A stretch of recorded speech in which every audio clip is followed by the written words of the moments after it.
look at Capitol Hill in Washington, D.C., where lawmakers still, we know, have not reached a compromise to end the government shutdown. It's putting a major strain on some programs that Americans rely on to put food on the table. And today, a group of Democratic mayors, including Minneapolis's Jacob Fry, will call on lawmakers to keep those SNAP benefits coming.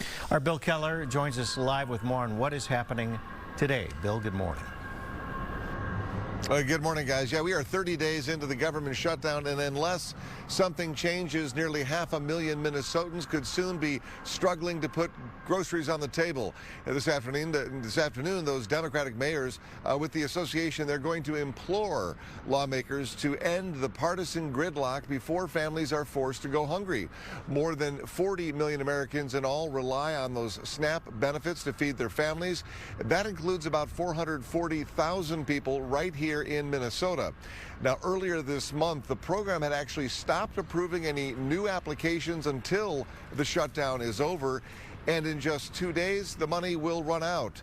Now, if that happens, it's putting a strain on the state's already heavily burdened food shelves, about 300 statewide, which is why on Monday, Governor Tim Walz promised $4 million in emergency funding to support local food pantries. But that is only a fraction of the more than $70 million that Minnesota receives in federal food assistance. This is an impending crisis that is inspiring others, though, to find ways to help. In Brooklyn Park yesterday, the president of the Community Emergency Assistance Program, joined by the pastor of Grace Fellowship Church, who encouraged both his congregation and the greater community to help out in any way they can. Oftentimes, the highest level of donations come from people who have walked through a challenge themselves. And so one of the things I love about SEEP is that many, many people who volunteer and serve in this ministry were people that received from this ministry. Yeah, their goal, by the way, to raise about $85,000. Both food and monetary donations can be made during regular business hours. Meanwhile, volunteers showed up at MSP Airport yesterday to help TSA agents and other federal workers who are still not getting a paycheck.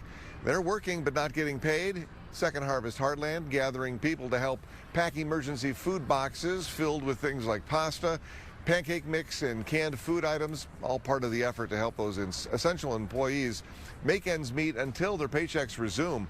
Now, while Democrats claim the White House is intentionally choosing not to fund the food assistance program, more than 25 states, including Minnesota, are suing to force the Trump administration to use that contingency fund that was set up for SNAP. Meanwhile, there is a growing number of local restaurants offering free food to help those whose SNAP benefits will run out. You can find complete details, including the full list, at fox9.com.